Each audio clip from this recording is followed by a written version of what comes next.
Okay, so in this lecture, we're going to answer a question, which is, can't we just use GPT-4? Okay, so firstly, let me say that this is a worthwhile question to ask. Okay, it's just that the person who ended up asking this question turned out to have a very beginner-like approach and response to my response.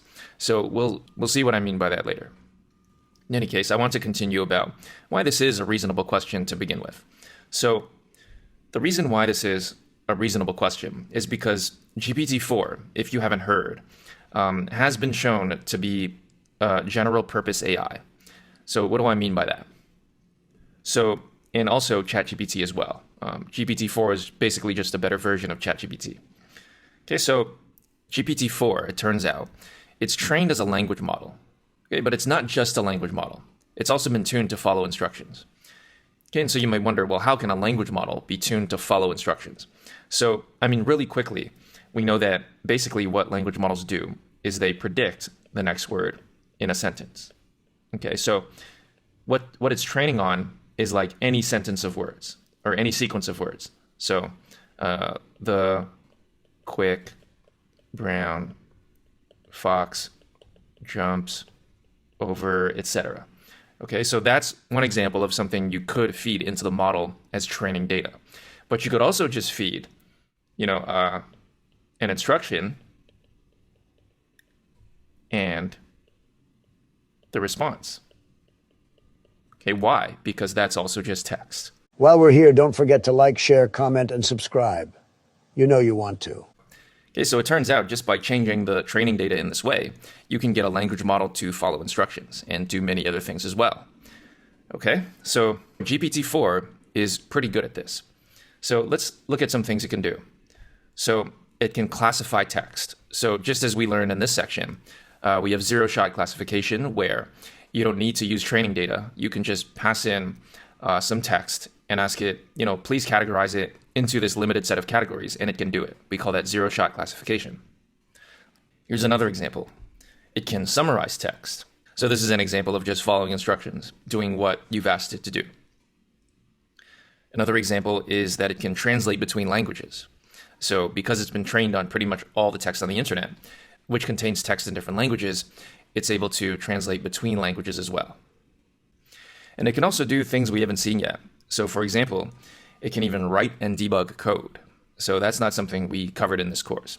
But it turns out, because you can train on any text, some of that text can be code, and therefore these language models also understand code. In fact, we can go even further than this, and GPT-4 can also describe the contents of an image, and this takes it beyond the capabilities of ChatGPT. So we call this a multimodal model because it understands different kinds of inputs. So it understands both text and images.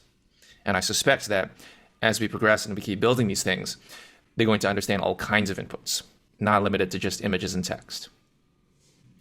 Now, at the same time, you should be skeptical of this. Okay, so these kinds of questions, they should cause you to immediately question, whether or not this truly makes sense. Does it make sense to replace every single model we've seen with ChatGPT or GPT-4?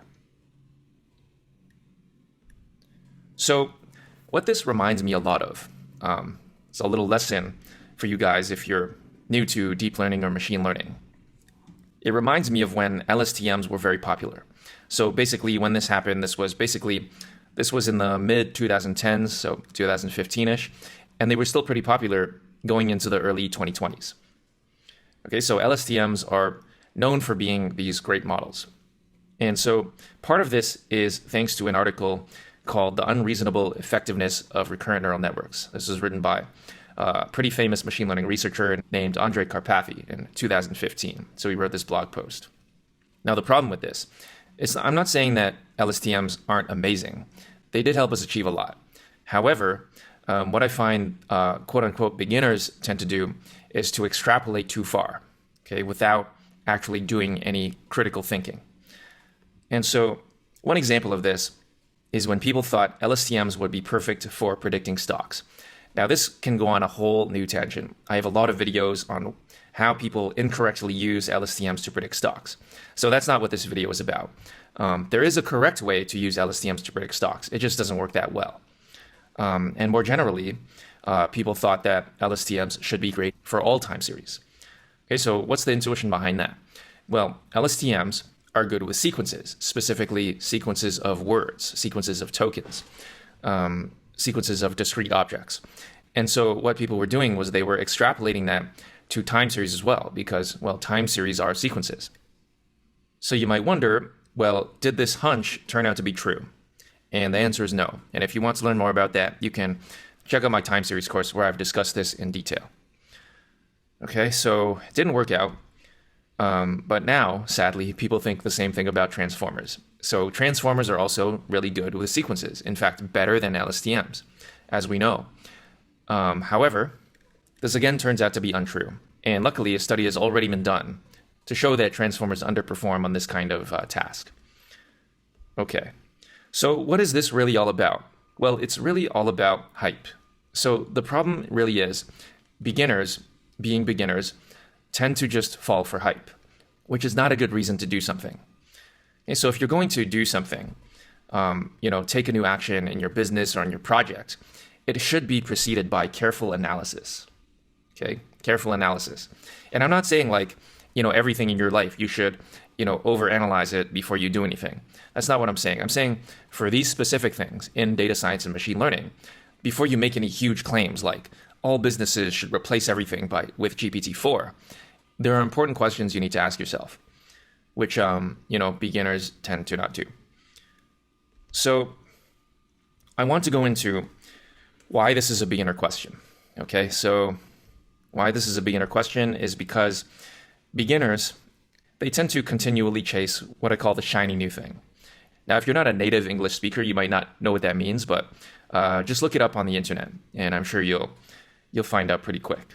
Okay, chase the shiny new thing. What does that mean? Basically, it just means what I just said. You're chasing hype. And if also you don't know what hype means, look that up as well.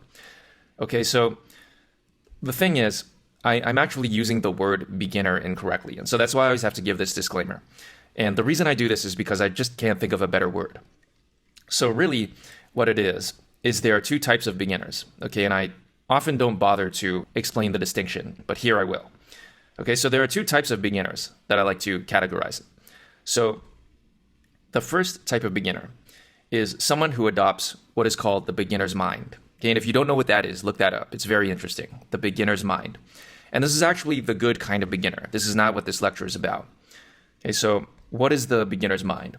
So this is the approach that I always take when I'm learning something myself. I think it's very useful. Okay, it's basically to think as if you are a beginner, even if you are not. And, just open your mind to learning new things without any ego, without any pride, that sort of thing. Okay, and so why does this work so well? Well, number one is it frees you from making assumptions. So, why would you assume anything if you're a beginner? So by assuming you're a beginner, by taking the mindset that you're a beginner, you wouldn't assume anything because you know in your mind. Beginners don't even know what they don't know. So they are more open and they don't make assumptions.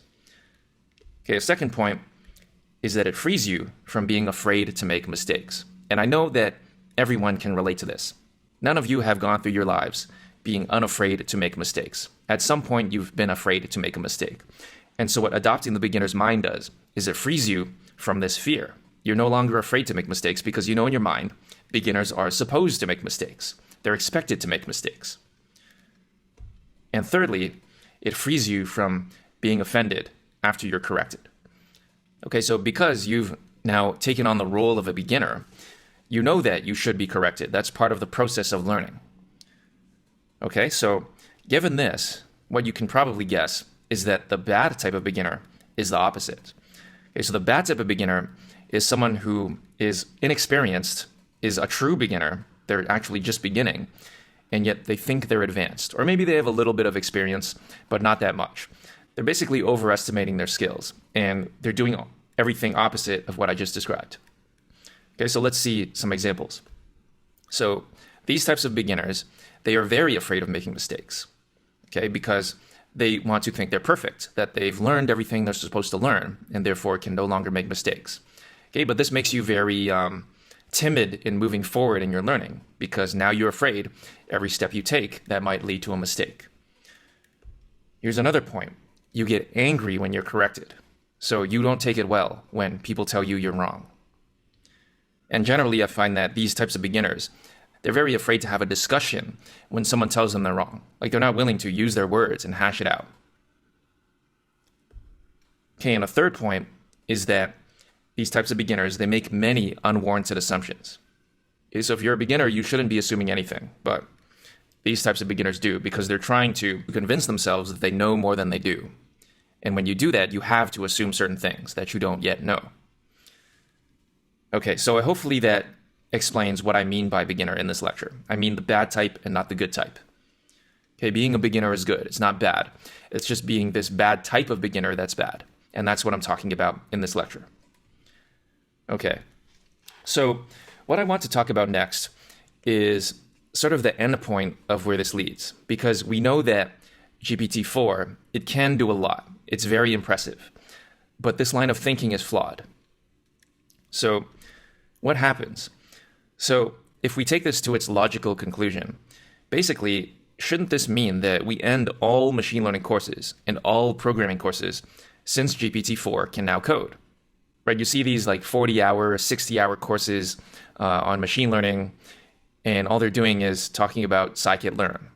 And I'm thinking, well, ChatGPT could write this code. What is the point of those courses? Right? Just throw them away. What do we need them for? But you could also even say the same thing about my courses, which go beyond all that scikit-learn stuff. Because, well, let's be honest, it's easier to write scikit-learn code, and it does the exact same thing. So what is the point of learning all this stuff if it's already been done? Right? That's the logical conclusion here. Now, this is a theme that I've come across for some reason very frequently in the recent past. And this is the idea that students don't understand their own agency. Okay, so what do I mean by that? What I mean by this is that you can do what you want in your life. You know, you don't have to wait for me to tell you what to do, and you don't have to wait for my suggestions. And if I do make a suggestion that you don't like, you don't have to say like, I don't like your suggestion, so I'm not going to do it, because, you know, that has nothing to do with me. You know, it's your own agency. You can do what you want in your life. You know, so it's your choice whether you want to learn machine learning or coding, right? It's not my responsibility to say, take away my machine learning course or take away my coding course because you don't want to learn it anymore, right? So that's the idea. And secondly, I don't care about your personal life choices, right? It's not my job to care about your choices. Your choices are for you to make. So if you want to learn about machine learning, then you do it. If you want to learn about coding, then you do it. And if you do want to learn those things, that's awesome, because I have courses for that. But if you don't want to learn machine learning, I don't care, because what you care about learning then has nothing to do with me.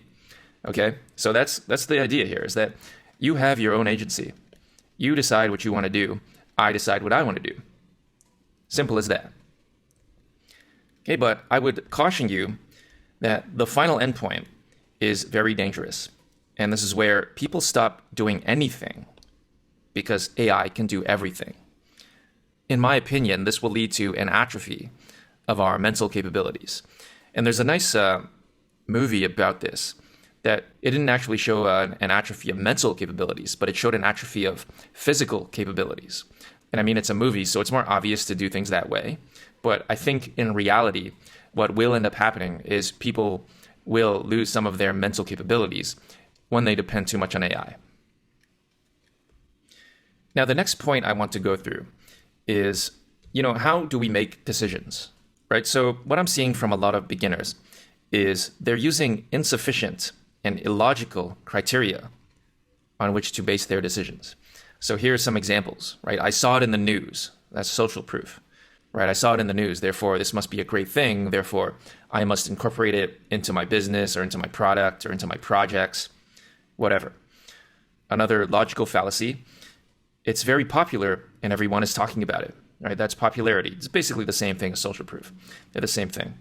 But this is a little bit different because, it might be your friends talking about it, your coworkers talking about it, something you read on a blog or on a forum or something like that. Okay, so this is also not good criteria to base your decisions on. And another insufficient criterion is it's the latest thing. This is newness. So just because something is new does not mean it will suit your use case. Okay, so what am I getting at with all of this? Well, so now that I've told you all the mistakes, what should you actually do? And so this is what I think is the correct approach in these scenarios. Okay, and let's not forget what this lecture is about, because I've gone off on multiple tangents. So this is about, should we replace everything, say, in this section with ChatGPT or GPT-4? Okay, and so this is the correct way to answer this question. Okay, so what you have to do is you have to do an engineering analysis. Okay, and so what do I mean by this? Say if you're not an engineer and you don't know what the heck this is about.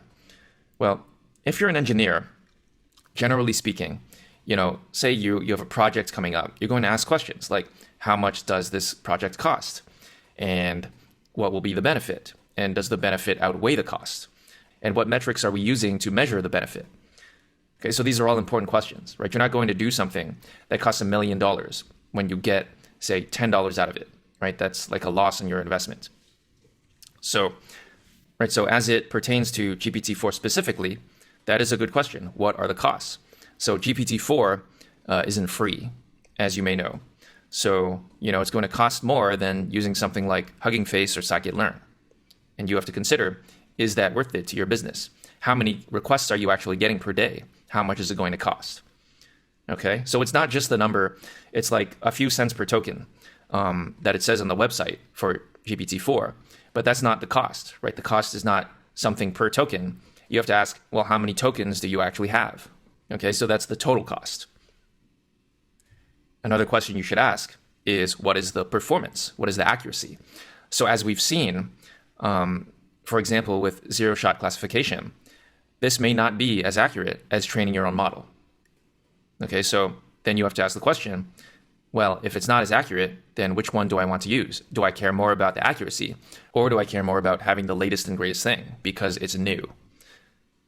Okay, now you start to see why that's not a very good criterion. And I can guarantee that the student who asked this question hadn't even considered this question.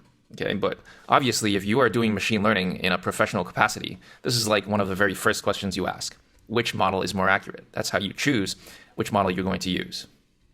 It'd be very silly to put a model out and not even know what accuracy to expect. Okay, so here's another example of a question you should ask. What is the response time of the model? Okay, so we know that GPT-4, the bigger the model, the more the compute. And so we have to ask, well, does this model serve our needs? Does it respond fast enough for what our customers expect? And that's a question you have to answer. And I guarantee that the student who asked this question didn't consider this. So here's what I would leave as an exercise for you. What are other important questions to consider? Let's say you do seriously want to consider replacing your model with GPT-4 or ChatGPT. What are some other important questions to consider before you make that change? Here's another example, by the way. How much will it cost in terms of time to do this replacement? Okay, and does that time fit into your budget? And if you don't think these questions are useful, you probably don't have a real job. So, that's all I have to say to those who disagree with these questions. These are, if you do work in a workplace, like a real legitimate business, then you know that these are important questions. Okay, so let's move on to the next slide. And so here's a question that I want to answer, which is related to the original question, which is the beginner's corner obsolete? Right? Can we just throw this away now that ChatGPT and GPT-4 exist? And the answer is, well, you're missing something when you ask this question. So what are you missing? Well, I think what the student who asked this question failed to realize is that pipelines, which is what we're learning about in this section, are actually model agnostic. We don't know anything about the models that are underneath. And I've made that point in this section already. It's later in the course that we learn about these models, but for right now, we're just calling the pipeline function. We don't even care about what model's inside.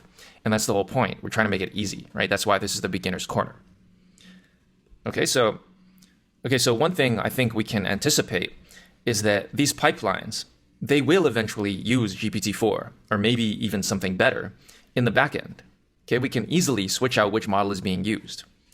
Now, obviously, this is as memory and compute constraints allow. So right now, first of all, nobody can run GPT-4 except for OpenAI because it's a closed model.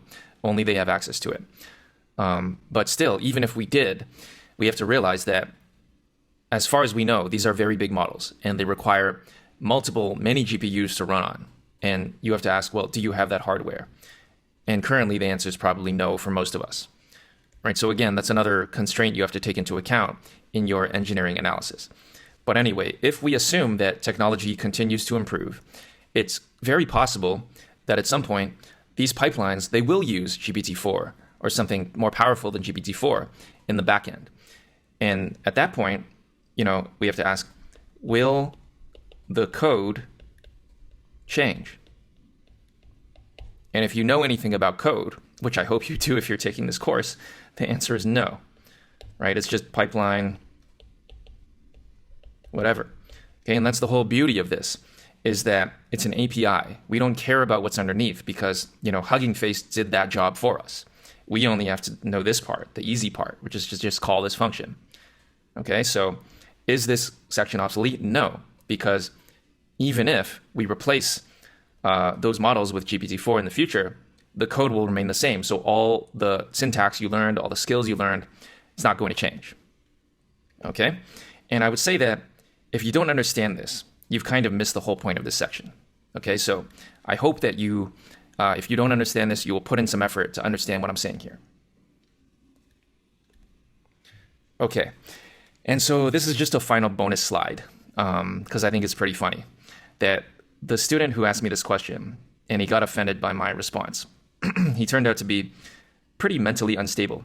And so he kept responding with like random notes and poetry generated by GPT because I guess like he didn't know what to say himself. So he'd be like pasting these paragraphs on email and the Q&A.